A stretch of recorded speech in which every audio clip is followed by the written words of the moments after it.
Ok, parfait. C'est bon. Donc, la séance d'aujourd'hui, on va beaucoup on va voir comment est-ce que vraiment la conscience n'est pas le produit du cerveau à proprement parler, mais c'est plutôt comme un espace d'apparition du champ de conscience. Et on va emmener cette réflexion durant la séance d'aujourd'hui. On va beaucoup parler de sciences, de notions de physique quantique. On va beaucoup parler de la notion de conscience avec la notion de la science quantique. Durant la séance, on va regarder des vidéos parce que j'aime beaucoup faire l'appui avec des vidéos scientifiques et il y aura des schémas, comme j'ai dit, parce que des fois, ça peut paraître très abstrait, mais je sais qu'on a parmi nous, surtout moi, j'ai une mémoire très photographique. Donc, je me présente, je suis Youv Baboulal. Je suis analyste financier. Je suis passionné de la non-dualité. J'ai suivi des cours de méditation, de non-dualité en Inde, en Australie. J'ai donné des cours en Australie, en France, au Canada. Donc, je suis un adepte et un passionné de la non-dualité depuis tout petit. Et en même temps, ben, j'ai aussi cet aspect où je suis quelqu'un de très analytique aussi, d'où ma profession, analyse financière. C'est pour ça, lorsque j'essaie d'amener cette notion de non-dualité, j'essaie d'amener cet aspect de très concret qui me touche vraiment aussi. Donc, comme j'ai dit, durant la séance d'aujourd'hui, on va aborder les thèmes de du champ de conscience qu'est la conscience, cette notion d'être conscient qui n'arrête jamais, ce que je suis, et ensuite je perçois, et ensuite on va terminer avec une pratique de pleine conscience. La séance commence à 7 heures et va se terminer à 20h30.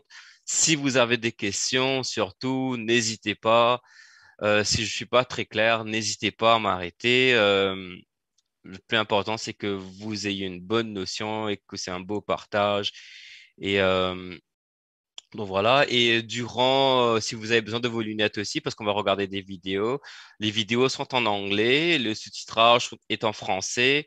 Des fois, durant mes schémas aussi, ça peut que j'utilise le schéma apparaît en anglais, mais je parle tout en français. J'expliquerai en français par la suite pour s'assurer que tout le monde a une bonne compréhension. Et voilà, donc j'espère que vous avez passé un bon moment. Détendez-vous. Si vous avez des questions, n'hésitez pas.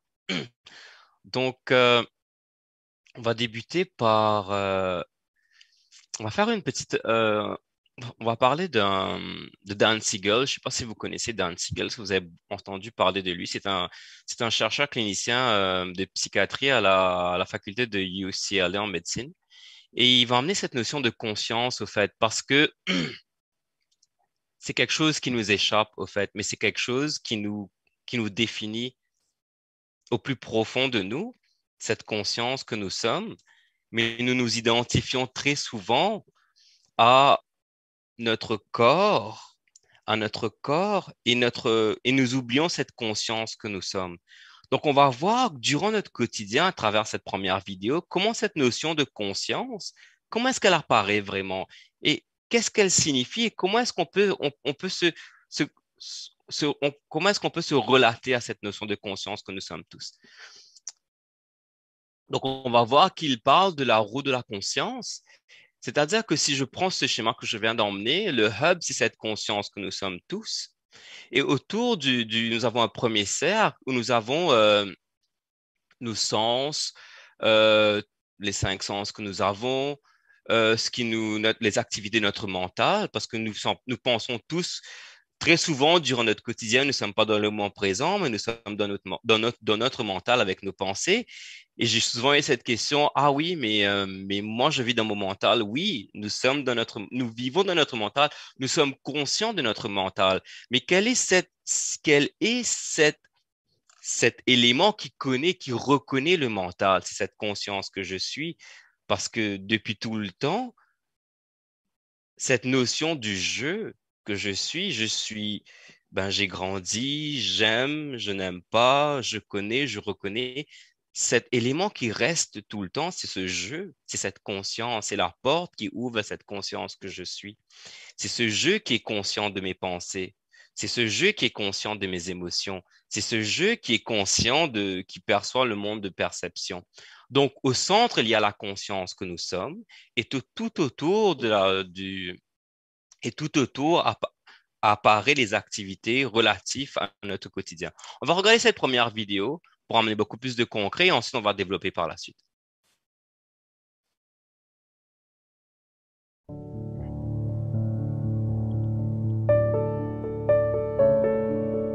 Hi, my name is Dan Siegel, and it's an honor to introduce you to this journey into the nature of awareness.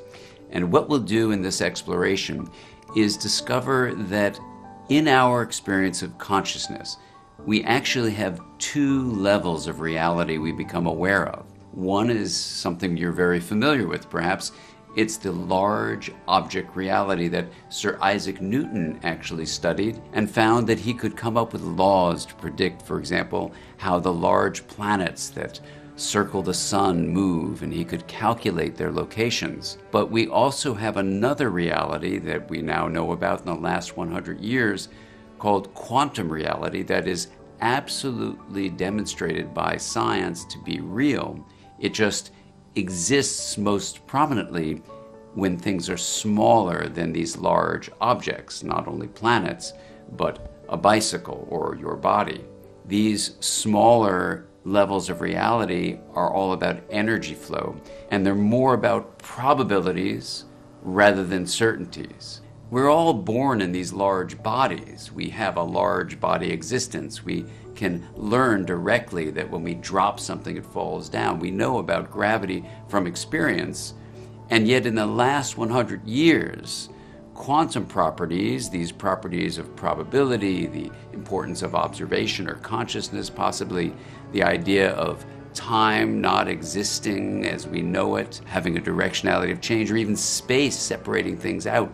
These four properties of quantum physics are not things we usually consider when we consider our lives. So you may have mental experience and awareness that's quantum, and mental experience in thought and memory that's actually more Newtonian, classical. And this helps us understand, when you dive into the Wheel of Awareness practice, why there are these distinct senses of reality that emerge.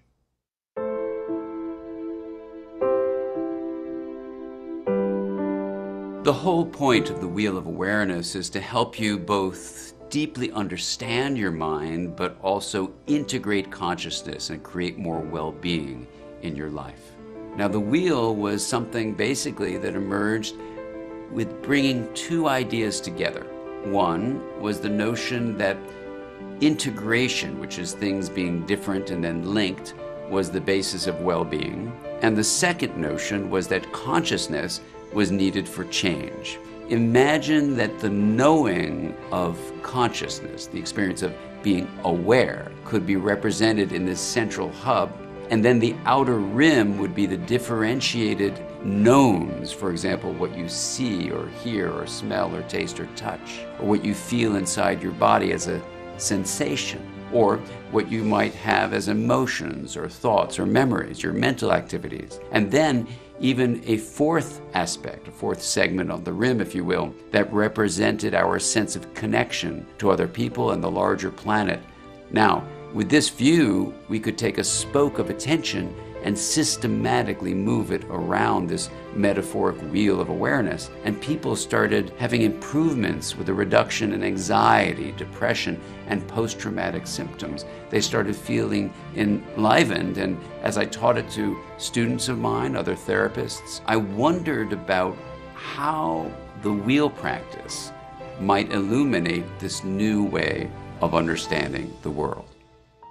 When one participant doing the wheel experienced it, she said to me, "I need to bring you to Sir Isaac Newton's house because we could do the Wheel of Awareness around the apple tree where Sir Isaac Newton imagined the laws of gravity." The falling of the apple inspired Isaac Newton to think, why did things fall down to the earth? And so we went to Sir Isaac Newton's house to explore the nature of awareness and how we could live within these laws that Sir Isaac Newton figured out, but also in awareness be free of those laws. So, doing the Wheel of Awareness here is so exciting because you can experience the difference between Newtonian and quantum physics, When we gathered at Sir Isaac Newton's house on this misty day, we went out around the apple tree, and there dozens of individuals had agreed to come to experience the Wheel of Awareness practice. Thank you so much for coming today. This is more than a dream come true. To have Dr. Dan Siegel here at Isaac Newton's house to lead the Wheel of Awareness meditation is beyond words, so thank you. With your eyes open, just let your attention come here between yourself and the apple tree.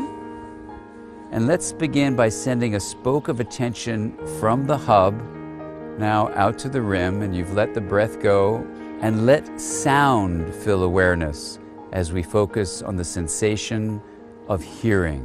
The pattern emerged where when people bent the spoke of attention around right into the hub of awareness, of pure awareness, time seemed to dissolve. A sense of connection to everything, other people, the planet, seemed to emerge. And there was this quality of joy and awe and love. For some it was God, for some it was a sense of deep peace. If you do this with 10,000 people and you find a couple things. Number one, when people share their experiences, it doesn't matter if they've never meditated before in their lives or they run monasteries, that the experience is very similar, so that's kind of interesting. The second thing is it doesn't matter their religious background, their ethnic background, their racial background, their age, their educational history. The results are very, very similar.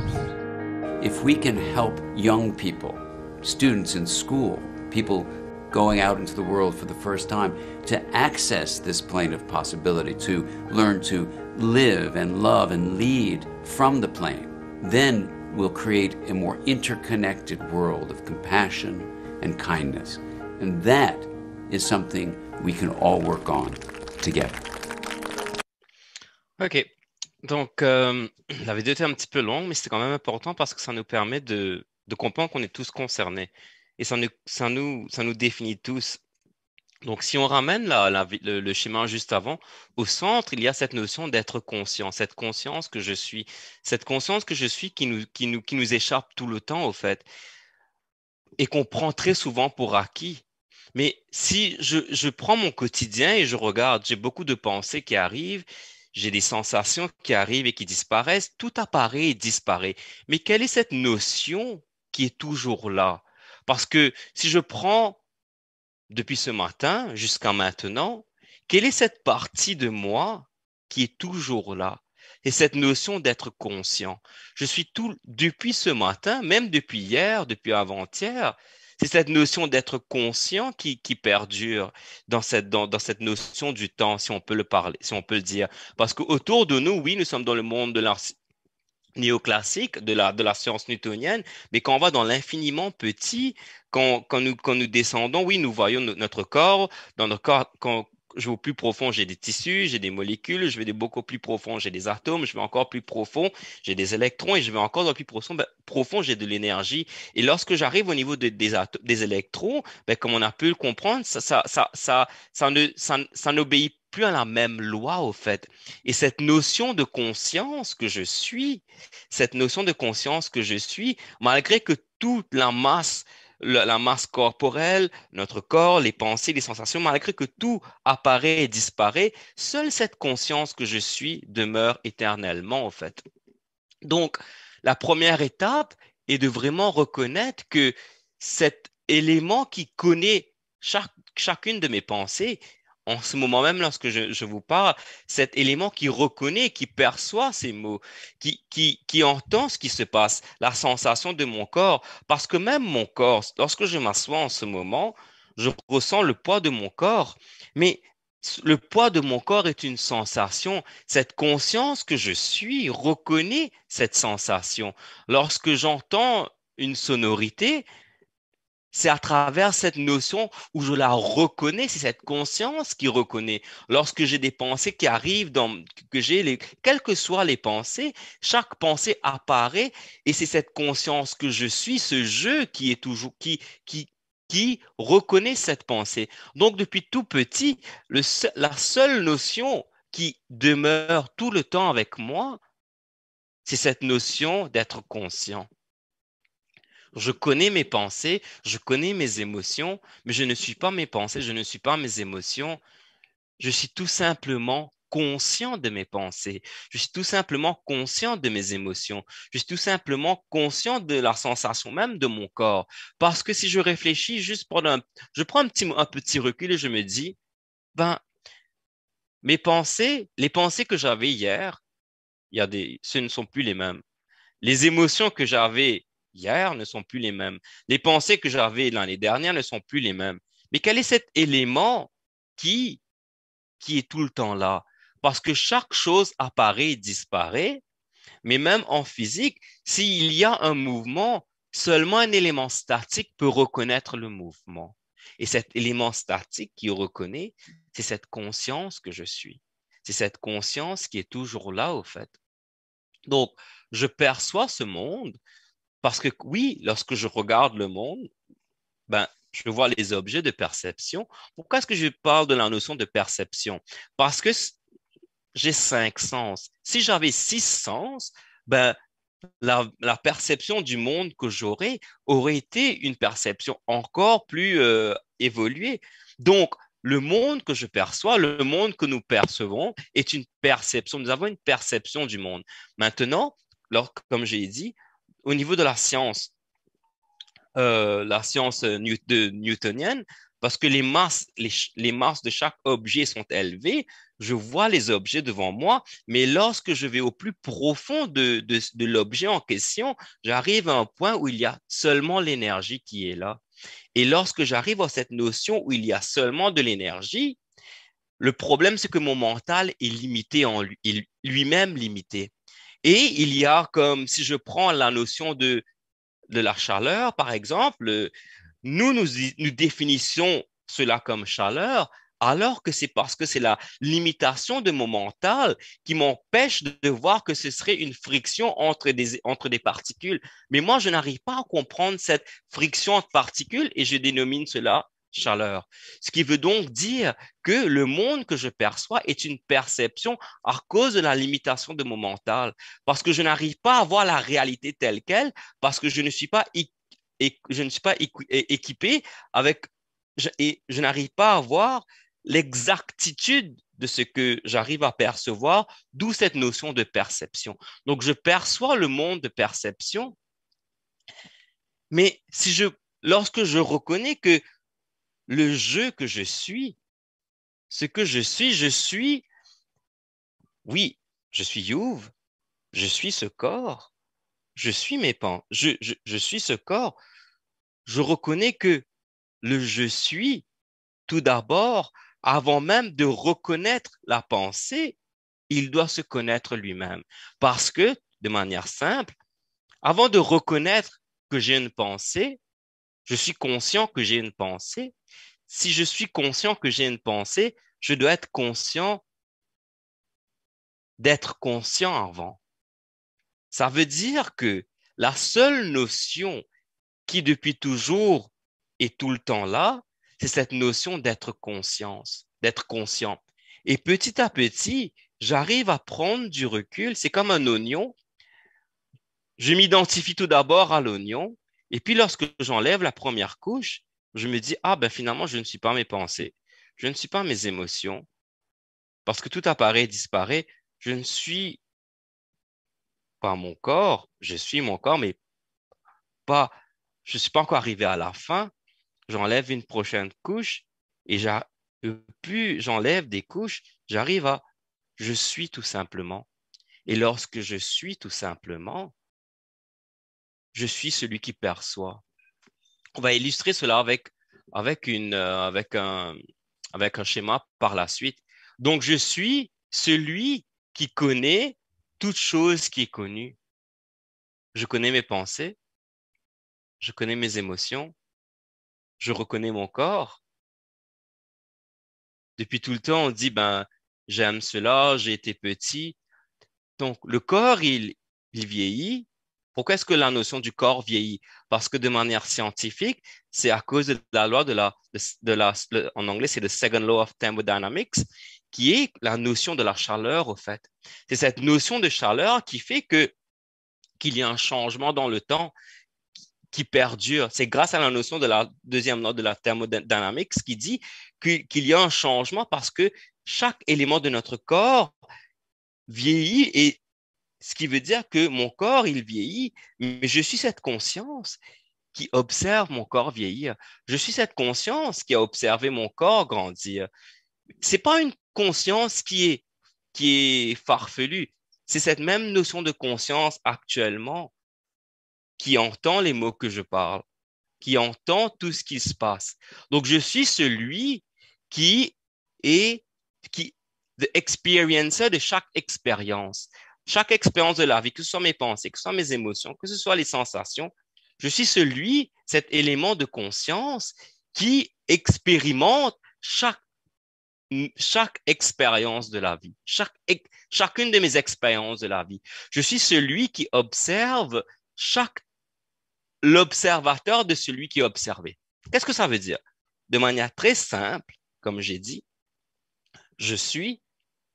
avant d'être je suis Youve, je suis tout simplement. Et lorsque je me ramène à ce je suis bien plus, je suis dans le centre. Si on parle de ce que Dan Siegel disait, le docteur Dan Siegel, lorsque je suis plus que mon corps, je suis plus que mes pensées, je suis tout simplement. Ce je suis qui n'a pas de limite, ce je suis qui est toujours là et qui a tout le temps été au fait. Donc, nous, malheureusement, de par quand on était enfant, cette notion du je suis, on la vivait de manière, on était très épanoui, on était épanoui dedans. Parce que si je me ramène avant mes 6 ans, si je me ramène à l'expérience que j'avais, ben j'avais cette notion comme si que j'existais sans vraiment exister, mais j'étais là sans être là. Je me reconnaissais, on dirait que j'avais cette notion où j'étais comme éternel, où j'étais comme plusieurs places à la fois. J'étais tout simplement, c'est cette notion du je suis. Mais ce qui se passe, c'est qu'après, à l'âge de 6 ans, de 6 à 8 ans, ce qui se passe, c'est que, on s'identifie à ce corps et on arrête notre identification à notre corps. Et là, nous disons, oui, je suis mon corps, et nous continuons notre vie. Alors qu'avant nos 6 ans, nous étions tout simplement ce je suis. Et ce qui est encore plus intriguant, c'est que durant notre quotidien, c'est notre expérience la plus concrète. Et si je me ramène même lorsque je fais une tâche, quelle que soit la tâche que je fais, lorsque je suis au cœur de l'action en soi, je ne suis plus celui qui fait l'action. Je suis ce je suis tout simplement, qui est tellement ancré dans l'action. Donc, si j'essaie vraiment de décortiquer, le corps en soi, je le perçois. Qu'est-ce que je veux dire par je perçois mon corps? Ça veut dire que avant même d'être conscient de mon corps, je suis tout simplement conscient de ce que je suis conscient. Mais ce que je veux aussi dire, c'est que ne prenez pas pour acquis ce que je veux dire, mais amenez tout simplement, expérimentez tout simplement cela vous-même. La notion d'être conscient, est-ce qu'il y a une limite?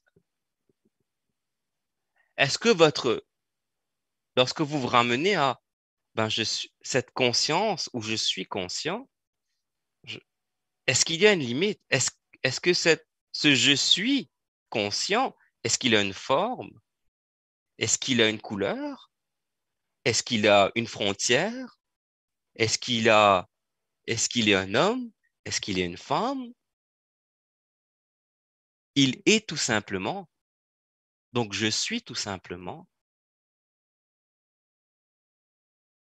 C'est-à-dire que simplement cette expérience d'être conscient, c'est cette lumière de cette conscience.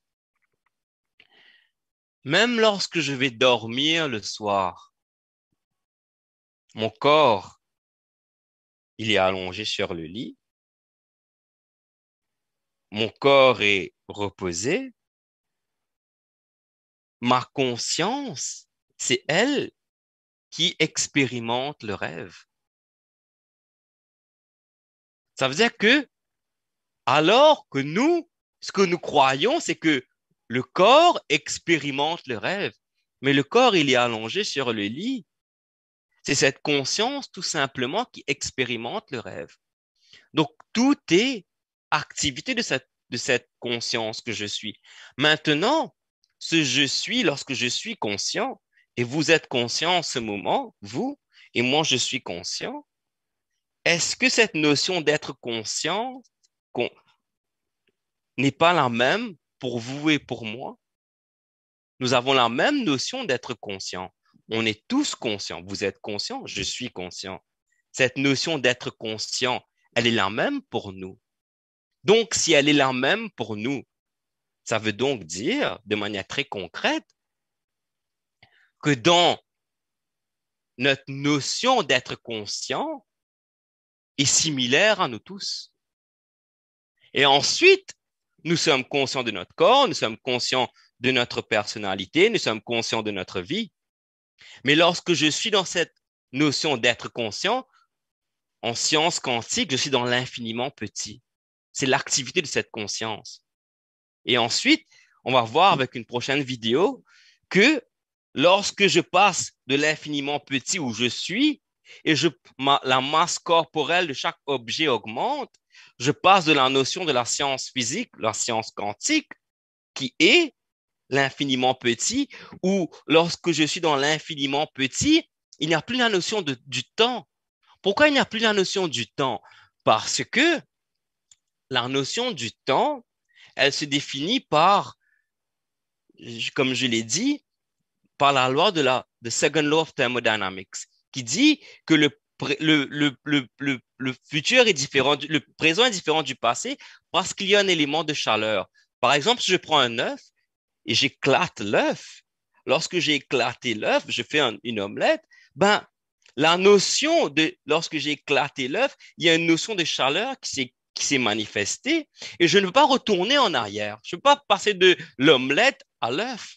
Ce qui montre qu'il y a une notion ce qui arrive, on arrive à différencier le passé et le futur. OK.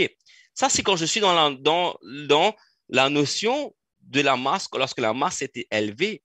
Mais lorsque je vais dans l'infiniment petit, je prends la particule de l'œuf, de la coque, et je prends la particule de l'omelette qui a été faite. Ben, il n'y a plus la notion de chaleur et tout est un seul.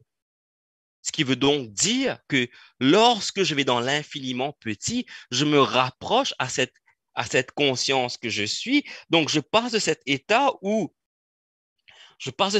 de la science newtonienne et lorsque je vais dans l'infiniment petit, je me ramène à cette notion de la science quantique. Et dans la science quantique, c'est toujours l'expérimentation de cette conscience, parce qu'en ce moment, avant même d'être conscient de vous, avant même d'être conscient de mon corps, je suis tout simplement conscient. Donc, lorsque je suis conscient, je deviens ensuite conscient de mon corps et ensuite je deviens conscient de tout ce qui m'entoure. Ce qu'on doit vraiment reconnaître, c'est que ce je suis, depuis tout le temps, il est toujours là.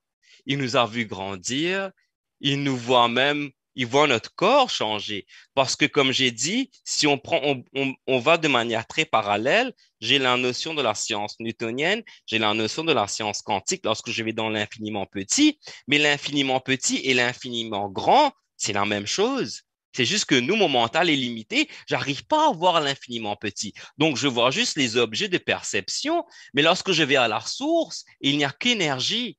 Et cette énergie où je suis, l'infiniment petit de chaque objet et mon infiniment petit où je suis conscient, c'est la même chose. Donc, tout n'est simplement que l'expression de cette conscience. Donc, cette conscience observe tout le temps et elle observe depuis toujours. Parce que si je vais à la source encore, j'ai mon corps, j'ai les cellules, encore plus profond. J'ai les tissus, j'ai les cellules, j'ai j'ai les atomes, j'ai les électrons. Je descends, j'arrive aux énergies, j'arrive à ce qu'on appelle le qualia, l'expérience du qualia, cette notion cette notion où on reconnaît. Donc, lorsque je suis dans l'infiniment petit, l'énergie en termes physiques, l'énergie ne peut pas être détruite. L'énergie peut simplement être reconvertie. Donc, ça veut dire que oui, la masse autour, elle va être décomposée, mais lorsque je descends dans l'infiniment petit, ce qui se passe, c'est que on arrive dans la notion d'énergie qui est équivalent dans mon expérience à cette notion où je suis conscient, et à ce moment, dans l'infiniment petit, ben, l'énergie ne peut pas être détruite. Ça veut dire que cette notion d'être conscient est une notion quantique, et cette notion d'être conscient ne peut pas être détruite. Elle est toujours là. Mon corps, il vieillit. Mon corps, il vieillit, en effet, mais quand je vais à la source, je ne suis plus ce corps. Je suis tout simplement cette conscience qui est. Ça veut dire que... Oh, j'ai pris l'exemple de Marilyn aussi. Oui, je peux dire que oui, ben, je suis Youv ou je suis... je prends mon exemple, je suis Youv. Oui, avant d'être You, je suis conscient de mon corps. Et lorsque je deviens conscient de mon corps, ben, je vais dans mon quotidien, mais on a oublié que dans notre culture, malheureusement, nous n'attachons pas d'importance à l'élément primordial de cette conscience que nous sommes. C'est dommage, au fait. Donc, ce jeu qui est toujours là, c'est lui qui expérimente nos rêves, c'est lui qui expérimente le sommeil profond, c'est lui qui expérimente, ben, même là, on sort d'une anesthésie, je vais faire une opération, on va m'anesthésier, OK? L'anesthésie, ça touche simplement à la notion de la mémoire, mais même cette conscience, lorsque je médite, là, on va rentrer un peu dans la notion de la méditation. Lorsque je médite, une première pensée arrive, je reconnais la pensée, j'observe. Deuxième pensée, j'observe chaque pensée. Donc, ce qu'on doit retenir, c'est que c'est ce jeu qui est la conscience et non ce jeu que nous nous identifions à où nous avons oublié la première étape où je suis conscient. Nous dites, ah, je suis Youv. Dans notre culture, comme j'ai dit, nous oublions la première étape où je suis et nous sommes directement, je suis Youv, parce que je m'appelle Youv, je suis Youv. J'ai oublié la première étape. Et la première étape, c'est ce je suis qui est la conscience. Et c'est ce je suis qui devient conscient de mon corps. Et c'est ce je suis qui va observer mes pensées et qui va observer ce monde de perception.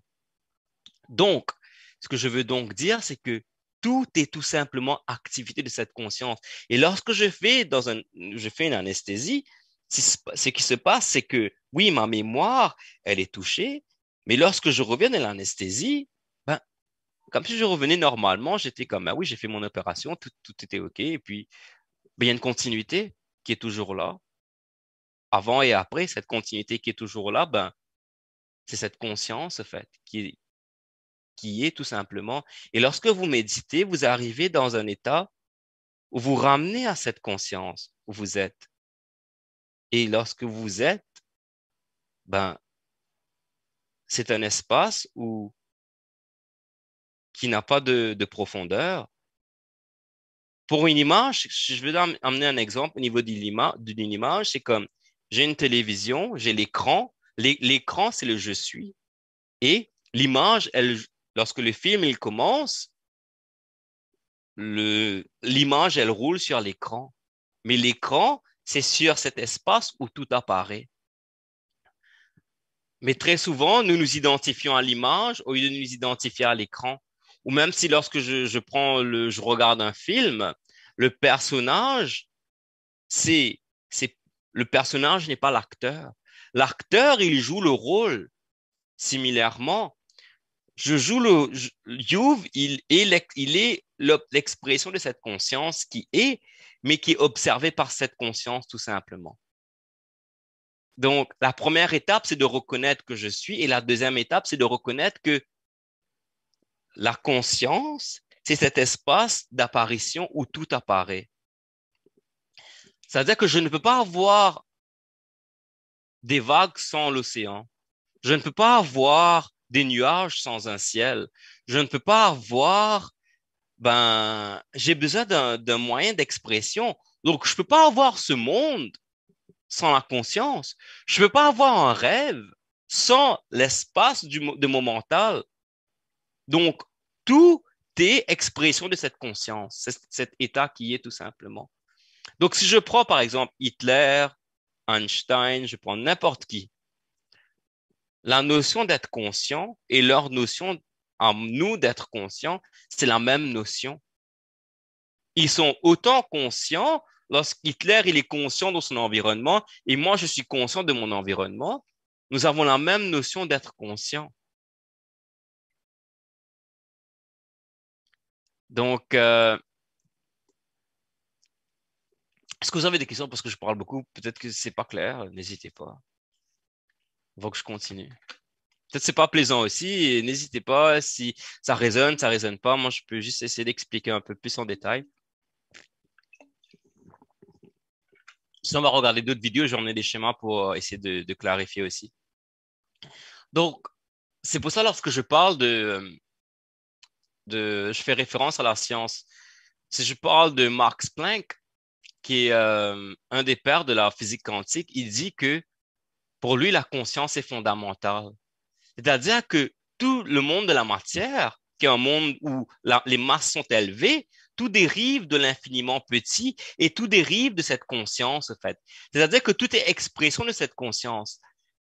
Si je prends une ampoule, c'est pas l'ampoule qui illumine, c'est l'électricité qui illumine l'ampoule.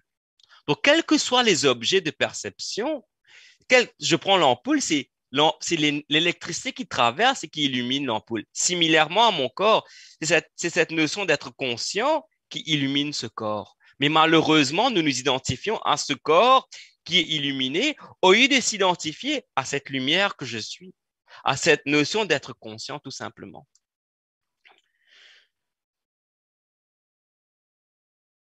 Des questions? Pas de questions? OK. Oh, oui, quelqu'un a levé la main? Non? Parfait.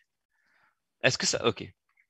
Donc, comme j'ai dit, nous avons tous la même notion d'être conscient qui nous échappe malheureusement parce que cette notion d'être conscient n'est pas un objet. C'est ça le souci. Si c'était un objet, dès que c'est un objet, c'est observé. Dès que je suis conscient, tout ce que je suis conscient actuellement est observable. Ça veut dire que je ne suis pas encore à la source. Mais lorsque je suis dans un état où je ne peux observer aucun objet, je suis tout simplement. C'est-à-dire que lorsque je suis conscient de mon corps, j'observe mon corps, le corps est l'objet.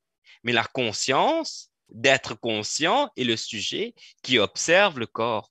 Mais ce qui se passe à ce moment, c'est qu'il y a le processus de l'ego, l'identification, qui s'identifie au corps, d'où vient le processus de l'ego.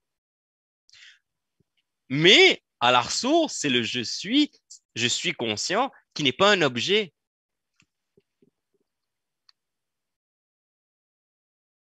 Qu'est-ce qui génère mes pensées? Je suis conscient de mes pensées, mais qu'est-ce qui génère mes pensées? Ça veut dire que si je prends une pensée, c'est chaque pensée a un thème, un objet.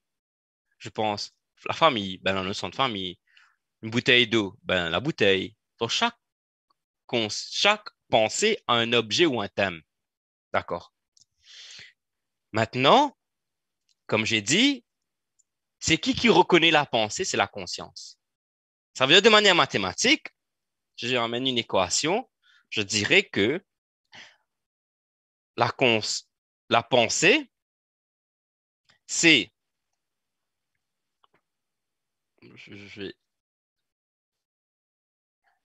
la conscience, c'est la pensée moins l'objet. Ça veut dire, pour répondre à la question qui est, je suis conscient de mes pensées, mais qu'est-ce qui génère mes pensées? Ça veut dire que Lorsque j'enlève l'objet de la pensée, il ne reste que la conscience. Ça veut dire que la conscience est cet état où chaque pensée arrive. Qu'est-ce qui génère mes pensées? J'ai des pensées qui proviennent, tout est activité de la conscience. D'accord? Ça veut dire que je suis conscient et je suis conscient de mes pensées. La pensée, je suis conscient je vais manger. Donc, la faim, la nourriture, l'objet, j'enlève la notion de l'objet. Qu'est-ce qui reste? Cette conscience qui est. Maintenant, qu'est-ce qui génère cette notion? J'ai faim, par exemple. Ben oui, la pensée où j'ai faim, mon corps il a des needs, mais il a des besoins, donc il a faim et vice versa. Ça veut dire que si je prends la notion où j'ai faim, ça veut dire que mon corps il a un besoin ou il a besoin d'être comblé à ce moment. La pensée, elle apparaît. Mais cette notion de la pensée, il y a deux types de pensée. Tout est l'activité de la conscience. Ça veut dire que le, la pensée, elle est l'activité en elle-même de cette conscience.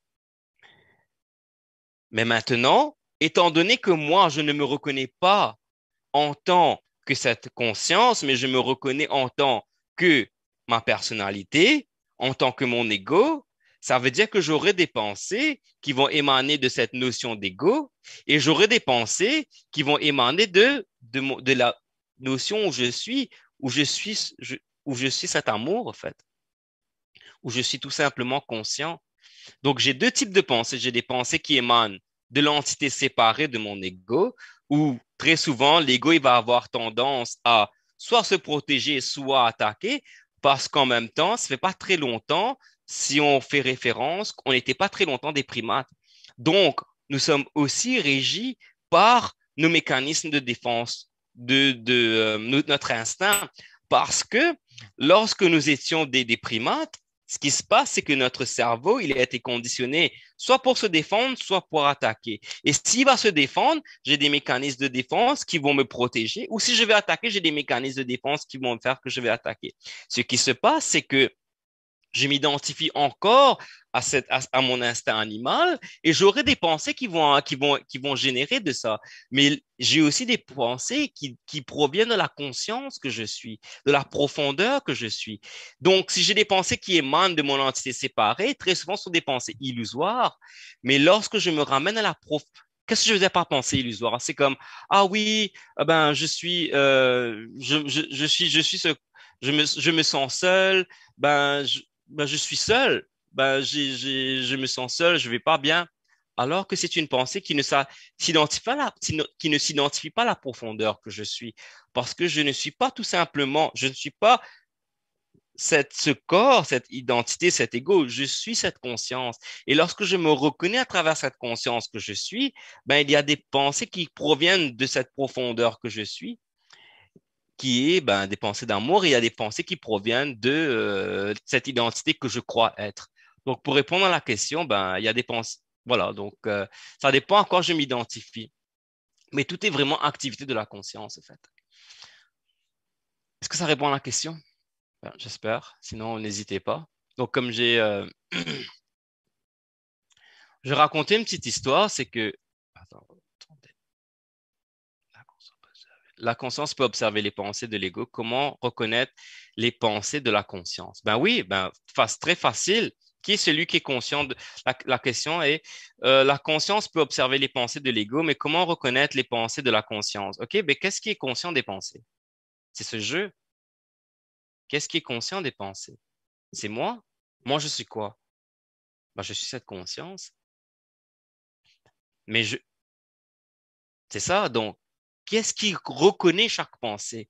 Qu'est-ce qui entend? Qu'est-ce qui a la source? C'est cette conscience. C'est cette conscience qui perçoit. Mais nous nous identifions à ce qui est perçu et non à celui qui perçoit. C'est ça le souci, en fait. C'est comme, je vais raconter une histoire, c'est comme il y a 10 gars. Oh non, on va dire 5 gars, 5 et 5 demoiselles. Elles vont aller nager, elles vont traverser une rivière et elles vont sauter. Elles sont 10 et elles traversent la rivière, elles se mettent à nager. Et lorsqu'elles arrivent au bout, elles ont terminé, ben, elles ont réalisé qu'il y a une de leurs amies qui a coulé, au fait. Et là, elles se mettent à pleurer, elles sont tous tristes et tout. Et il y a quelqu'un qui passe et qui dit, ah, mais pourquoi vous êtes tristes? Et ils disent, ben, vous savez, ben, on a perdu un ami, nous étions 10 avant le début de la nage. Finalement, nous sommes 9. Mais il a le passant qui dit, attendez, mais lorsque je vous compte, vous êtes 10. Et là, la personne qui dit, et là, ils se recomptent. Il dit non, mais on est 9. Ce qui se passe, c'est que chaque personne ne sait pas compter. C'est ce que je vais essayer de faire comprendre, c'est comme cette notion d'être qui reconnaît ce corps. Tout vient à cette notion d'être qui est tout simplement. Donc, nous oublions l'élément fondamental pour répondre à la question, qu'est-ce qui reconnaît les pensées? Qu'est-ce qui reconnaît mon corps? Parce que même mon corps en ce moment, je ressens la sensation de mon corps qui est assis, je ressens mes jambes, mais à un moment donné, cette sensation, elle part. J'ai une autre pensée, une pensée arrive. Donc, tout apparaît, disparaît autour de cette conscience qui est tout simplement. Mais le problème, si je prends le Bouddha ou si je prends le Bouddha, c'est que lui, la conscience du Bouddha est rattachée à cette conscience qui est et non à l'objet qui est observé.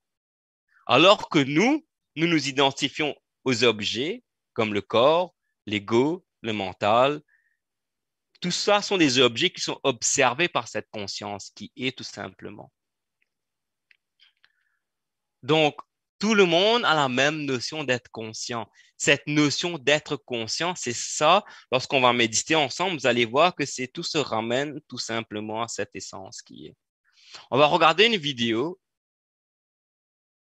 On va regarder une vidéo qui va peut-être essayer de mettre un peu de clarté par rapport à tout ce que j'ai dit. Donc, on va parler de la notion d'observateur. Comme j'ai dit, j'ai la notion d'être conscient. Je suis conscient. Ensuite, dès que j'arrive à je suis conscient de moi, je suis dans l'élément qui est observé. On va maintenant parler de la notion, on va ramener ça à la notion d'observation dans la notion de la physique quantique. Parce que tout est observé. Tout ce que je suis conscient en ce moment est observé par cette conscience. Mon mental est observé, mes pensées sont observées, mes émotions sont observées, mon corps qui est une sensation est observé. Tout est observé par cette conscience qui est.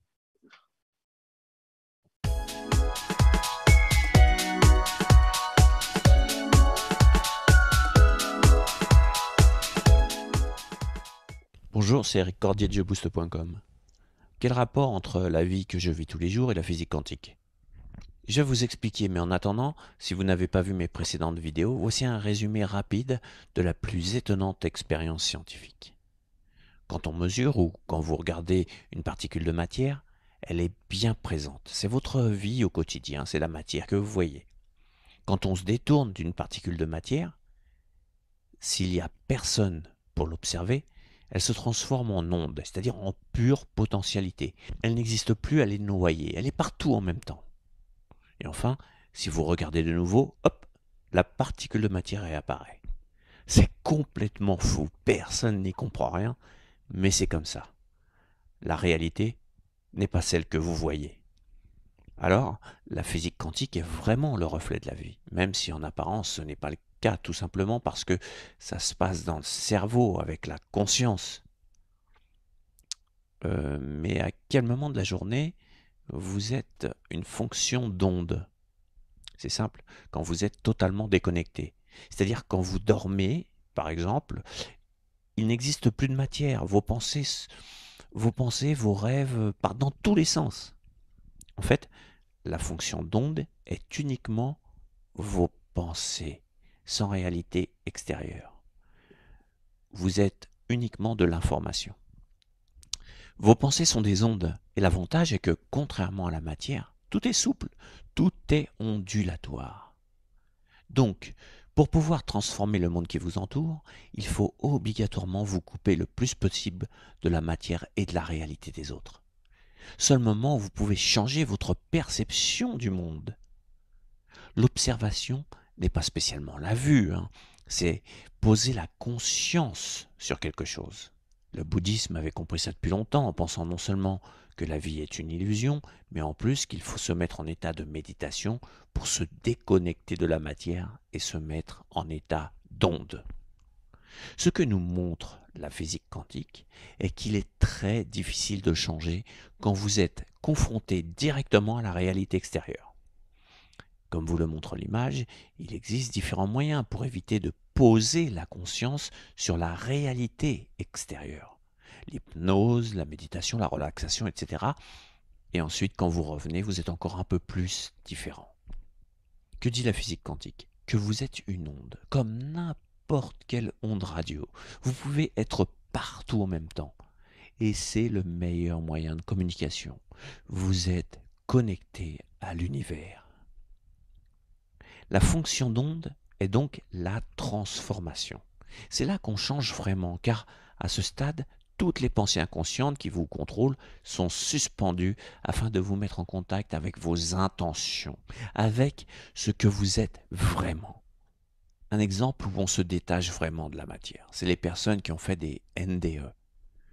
Quand ils reviennent dans leur corps, après un arrêt cardiaque, ils sont complètement transformés. Il y a même des athées qui deviennent croyants, etc. Vous êtes votre corps et les gens autour de vous, spectateurs de votre environnement. On est ce qu'on appelle dans le dur. Il est difficile de changer votre perception quand vous êtes partie prenante de cette perception et de la perception des autres. C'est un peu comme si vous voulez modifier un bijou en or. Il faut le chauffer à 1000 degrés pour le fondre. Vous ne pouvez pas le changer de forme sans cette condition. Eh bien, pour la vie, c'est totalement identique. Sauf que maintenant, on a une preuve scientifique. En fait, vous avez bien compris qu'on fait tout le contraire dans notre quotidien. On s'agite, on s'énerve, on se met en colère pour changer les autres, alors que c'est tout le contraire qu'il faudrait. Il faut tout lâcher. En définitive, la science rejoint la spiritualité. Devenez une onde plusieurs fois par jour. Ciao, au revoir.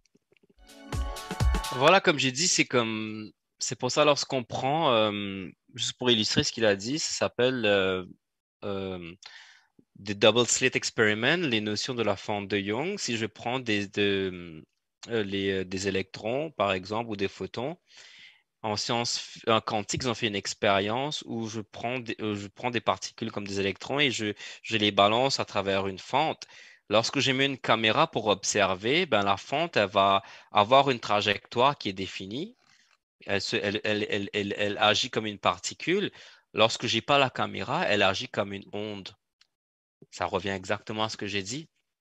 C'est-à-dire que le je suis que je suis, c'est être conscient, c'est pas un objet, c'est le sujet. Mon corps, en ce moment, j'observe mon corps.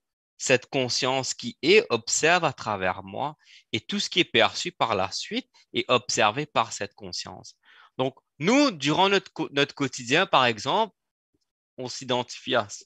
Ça, c'est le modèle que nous avons. Le modèle de la physique classique, okay? De la science newtonienne où je suis cette entité séparée. Ben, je suis moi, Youve, j'ai 35 ans, j'ai mon corps, mon cerveau, mon mental, et je suis conscient des pensées, du monde de la matière. Et voilà, donc là, je suis comme une particule. OK. Mais le problème avec ça, on va voir, c'est que c'est pas la réalité. La réalité, ce serait que je suis celui qui connaît cet élément qui ne change pas, cet élément de la notion du monde quantique où je suis tout simplement. Et ensuite, je perçois mes pensées, mes émotions, euh, je perçois mes pensées, je perçois l'identité que je suis Youve, le monde de perception qui est la matière, et mon corps. Au centre, c'est être conscient, et autour, c'est tout ce que je suis conscient. Et le cercle jaune, c'est cet être conscient qui est relatif au monde quantique, et le cercle orange, c'est tout ce que je suis conscient ensuite. Mon mental, mon corps, mes pensées, mes émotions, tout ce qui m'entoure. Donc, le cercle orange, c'est tout ce qui change et le cercle jaune, c'est ce qui ne change pas. Alors, la vraie notion, donc, l'image avec le cercle jaune au centre, c'est ça la réalité. C'est ça la vraie notion de la réalité. Parce que la notion du monde classique, nous identifions un peu à un robot, en fait. Un robot parce que nous nous identifions tout simplement à l'objet qui est le corps, qui est lui-même perçu, alors qu'en réalité, on est comme cet océan, la profondeur de l'océan, qui observe tout ce qui se passe à la surface. On est la profondeur de cet océan, en fait. Donc, comme j'ai dit, on va aller à la prochaine image. C'est beaucoup plus facile pour expliquer. Après, je vais revenir. Donc, je suis, OK, celui qui perçoit. Lorsque je suis dans le I am, dans celui qui est. Et dès que je suis, il y a le processus de dualité qui rentre en jeu, ou il y a l'observation qui rentre en jeu. Et ensuite, donc, comme celui qui est, c'est comme l'écran, le ciel bleu où les nuages vont apparaître, l'écran où le film va apparaître, l'acteur qui joue le rôle. Et tout est ensuite activité de la conscience. Donc, c'est quand même un cercle blanc, pareil, c'est quand même encadré. Et là, je suis et je perçois mon corps. Je suis et je perçois mon corps qui est You. Je suis et je perçois mon corps qui est You, qui va au travail. Je suis et je perçois mon corps qui va au travail, qui prend un petit déjeuner, et ainsi de suite. Alors que nous nous identifions au cercle jaune, tout simplement. Alors que même ce cercle jaune, c'est l'activité de cette conscience qui est perçue par celui qui est. Alors que le premier cercle blanc, ben, on l'oublie et nous sommes tout simplement dans les cercles jaunes qui sont eux-mêmes observés. Donc, dans les cercles jaunes, ce serait comme le monde de la matière, tout ce qui est observé, et le cercle blanc, c'est le monde de la physique quantique où je suis tout simplement, où la notion de temps n'existe même pas. Et je prends une deuxième personne. C'est pareil. Donc, si je prends les cercles jaunes au cercle orange, la couleur, ben, ce serait comme deux personnes différentes, mais toutes les deux personnes, elles sont tous deux conscientes. Donc, avant d'être le corps qui s'appelle Pierre ou qui s'appelle Jacques, je suis observé moi-même par cette conscience que je suis. Donc, actuellement, nous sommes tous un dans cette conscience que nous sommes. Et ensuite, cette conscience même, elle nous observe.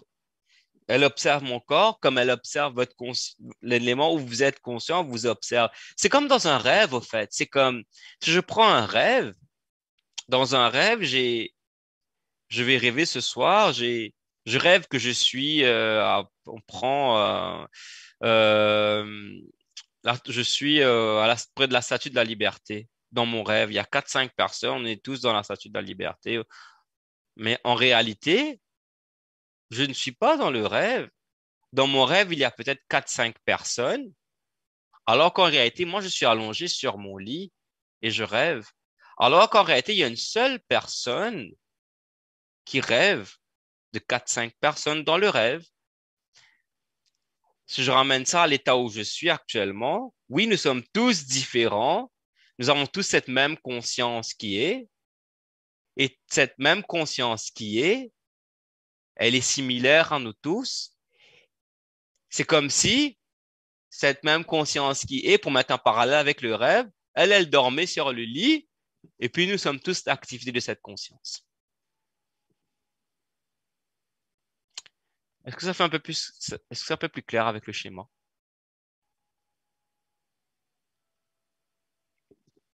Okay.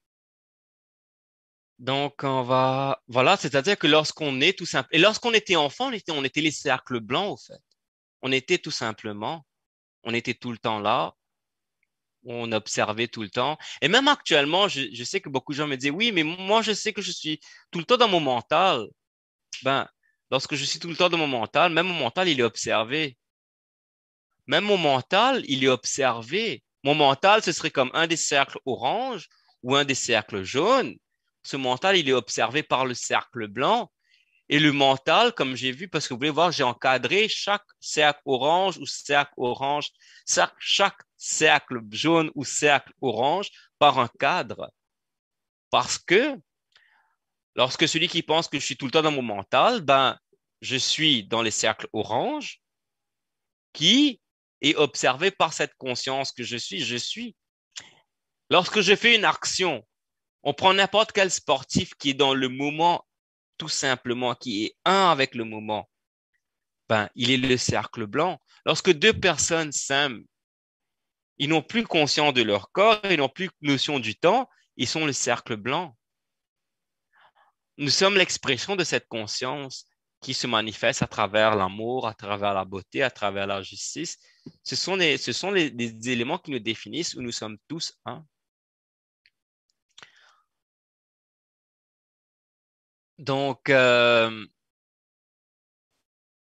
j'ai dit, si je prends un sportif, je prends Carey Price quand il joue au hockey, ou si je prends Roger Federer lorsqu'il joue au tennis. À un moment donné, on ne fait plus partie des cercles jaunes ou oranges. On est le cercle blanc parce qu'on est tellement dans l'action qu'on devient celui qui observe l'action. On devient une activité de cette conscience où on est l'expression même de la conscience qui est. On est en alignement avec ce qu'on est.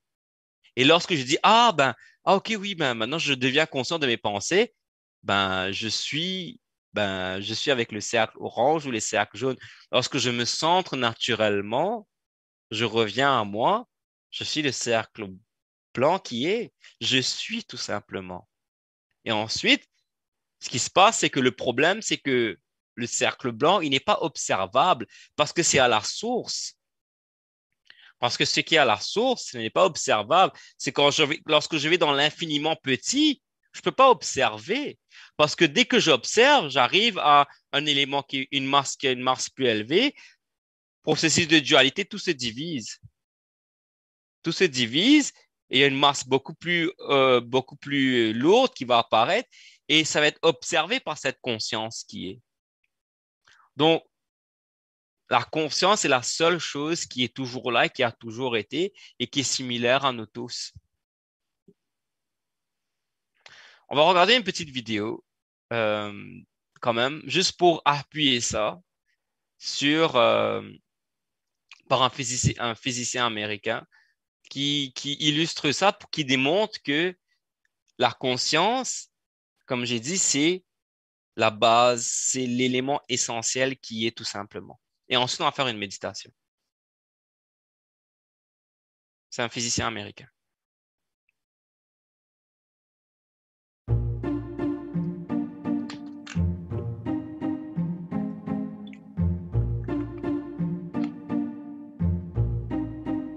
In my book, The Conscious Universe, and a couple of other books and several articles, my collaborators and myself have put forward the thesis that in fact it is the underlying stuff of the universe.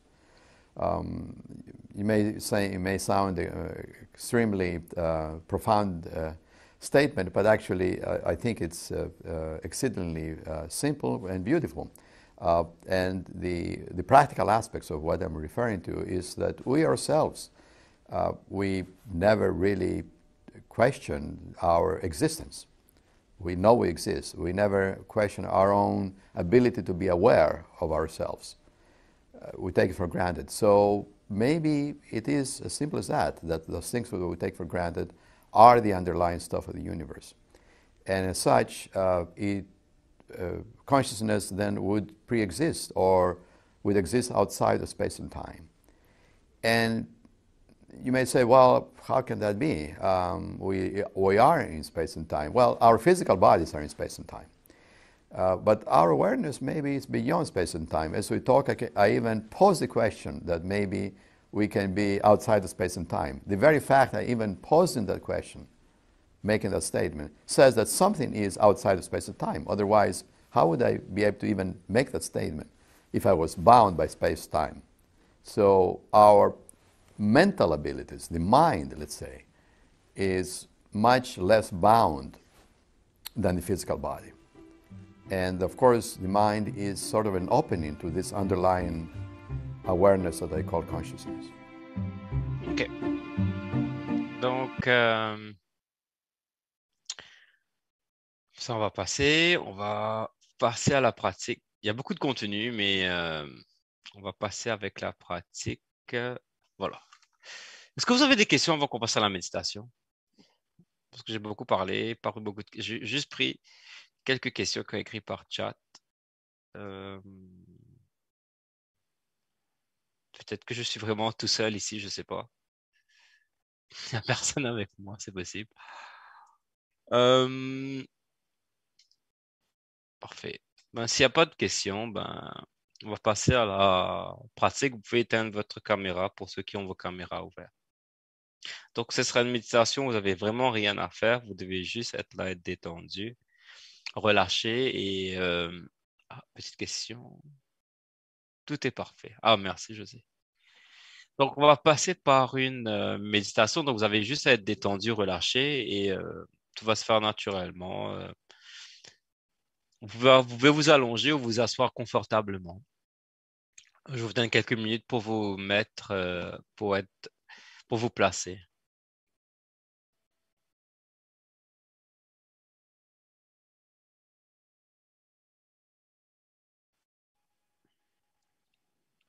Alors, assois-toi confortablement.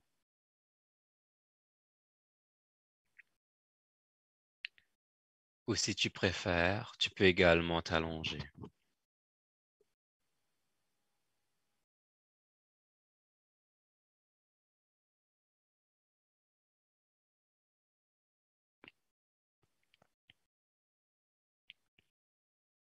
Si tu es assis, les bras alignés le long du corps, détendus, quelle que soit ta position. Si tu es allongé, le dos droit, les bras détendus.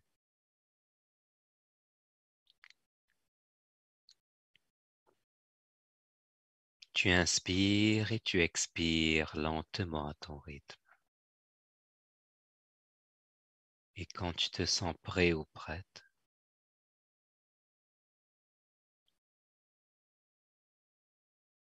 tu peux graduellement fermer les yeux.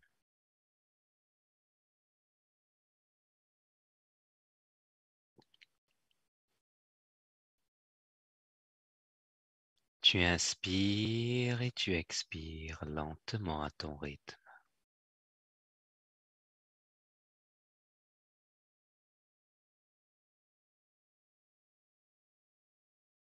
Tu inspires et tu expires lentement à ton rythme.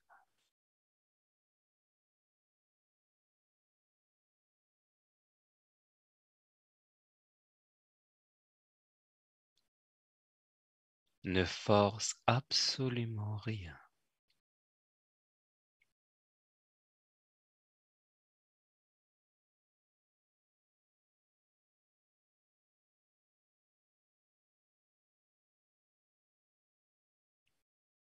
Laisse les choses se faire par elles-mêmes.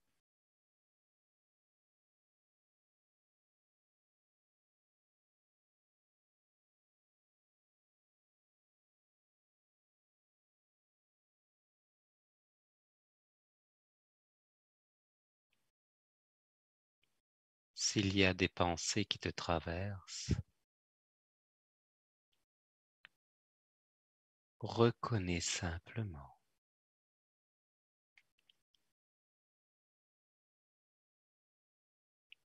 Ne force absolument rien.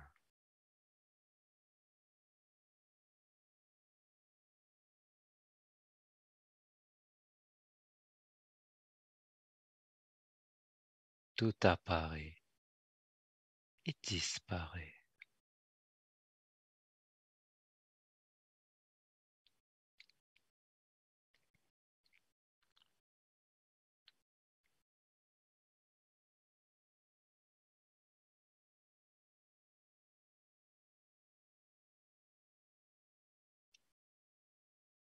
Chaque inspiration et expiration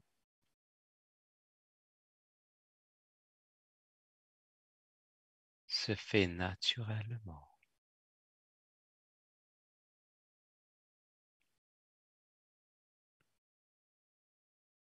Ça fait du bien.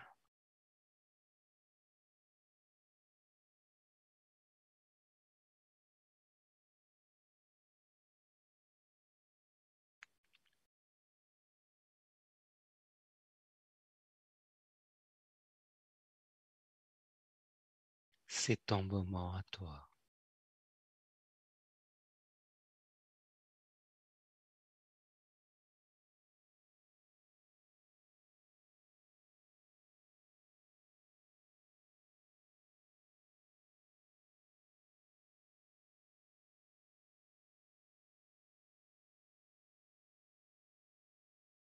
Porte ton attention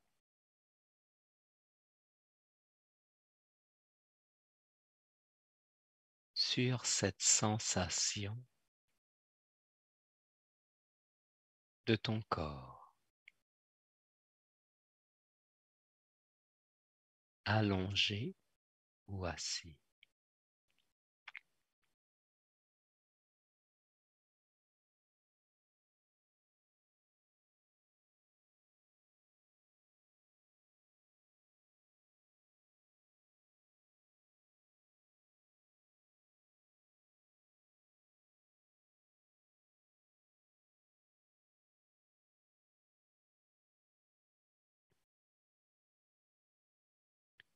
Tout apparaît et disparaît graduellement.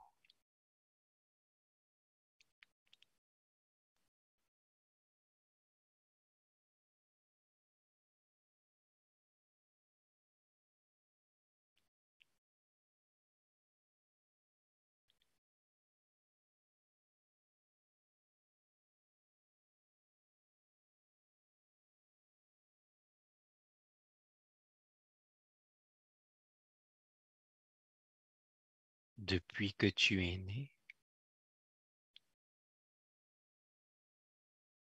tout apparaît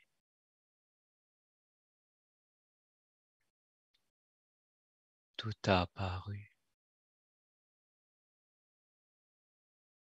tout a disparu.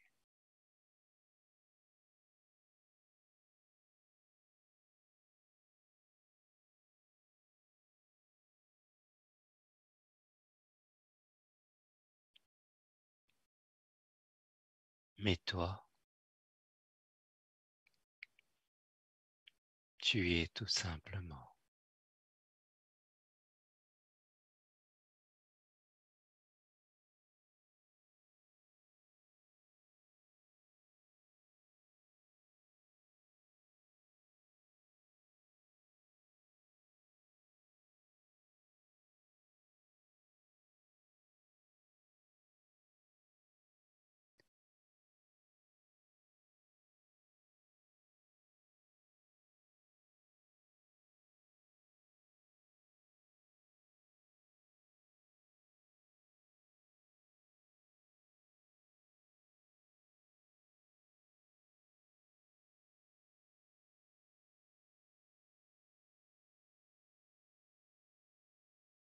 Tu es depuis toujours.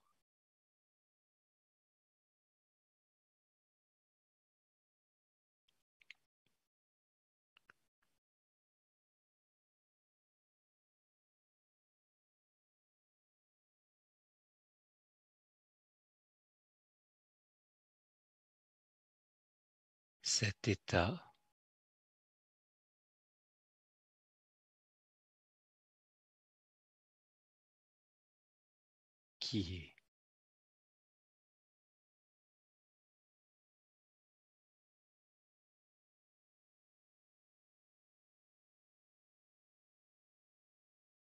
qui a toujours été.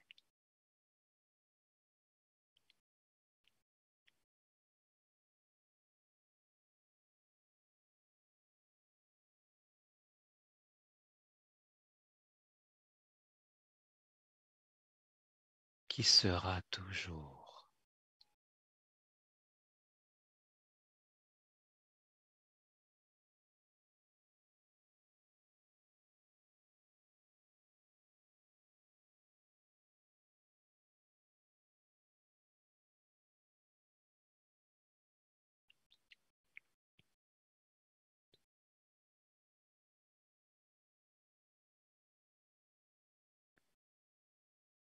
C'est un moment pour toi.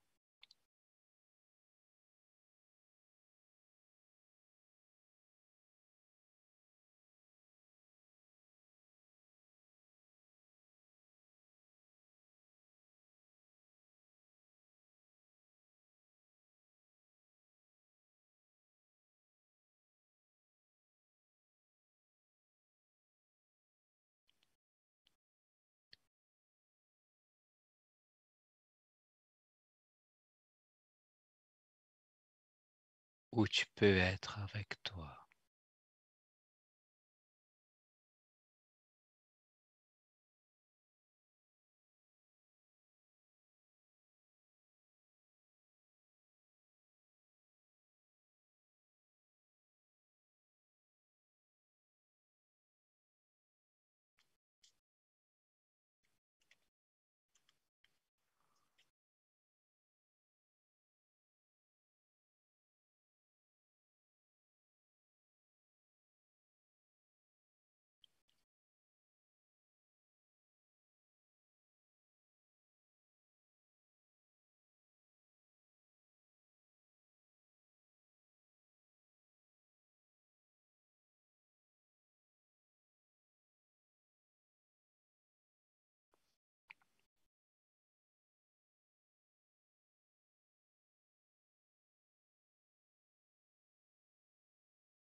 Tu inspires et tu expires lentement.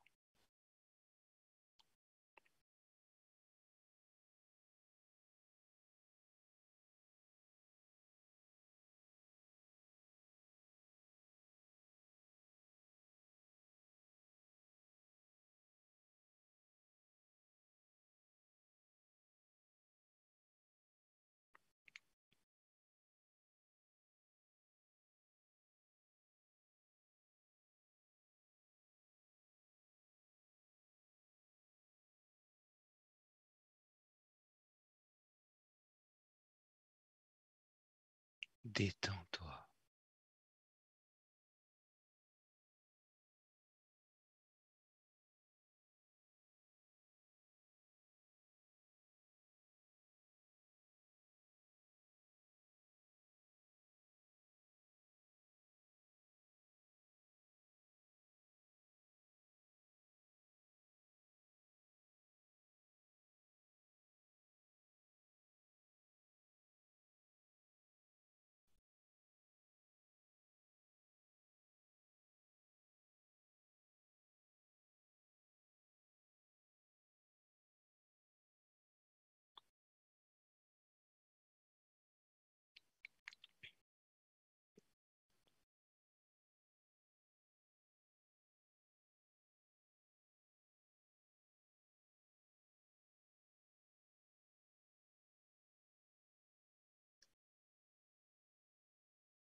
Lentement.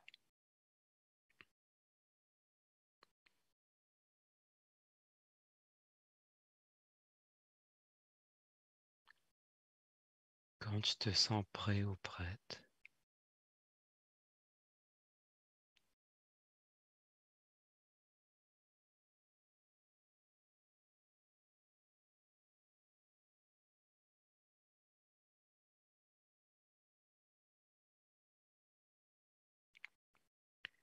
ramène ton attention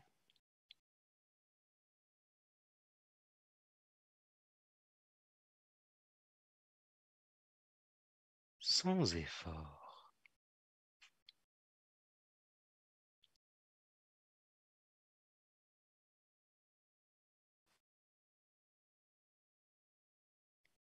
sur ta sensation corporelle.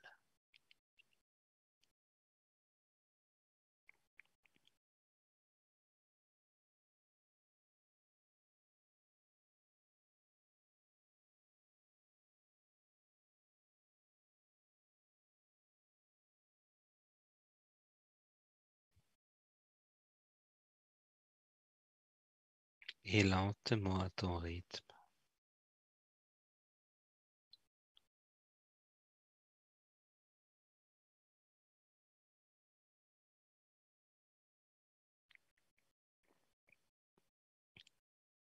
Graduellement.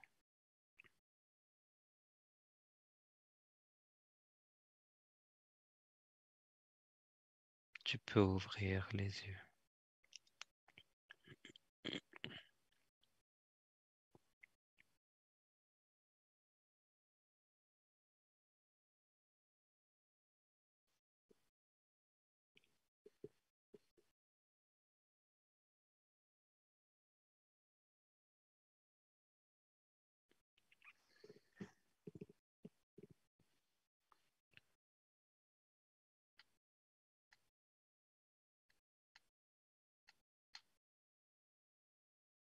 Et tu peux remettre ta caméra.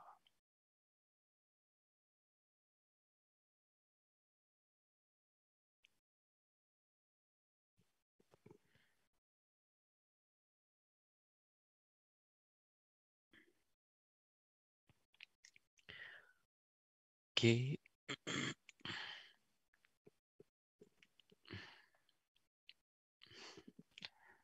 Ce qu'il y a, je vais prendre des questions à la fin. Je sais qu'il y en a qui vont écrire des questions. Juste, il me reste encore quelques minutes. Juste si quelqu'un aimerait un partage sur la méditation, si ça a marché ou pas, s'ils ont pu avoir un petit moment de répit ou pas. Peut-être partager dans le chat. Vous êtes aussi la bienvenue à prendre la parole si vous le souhaitez éventuellement.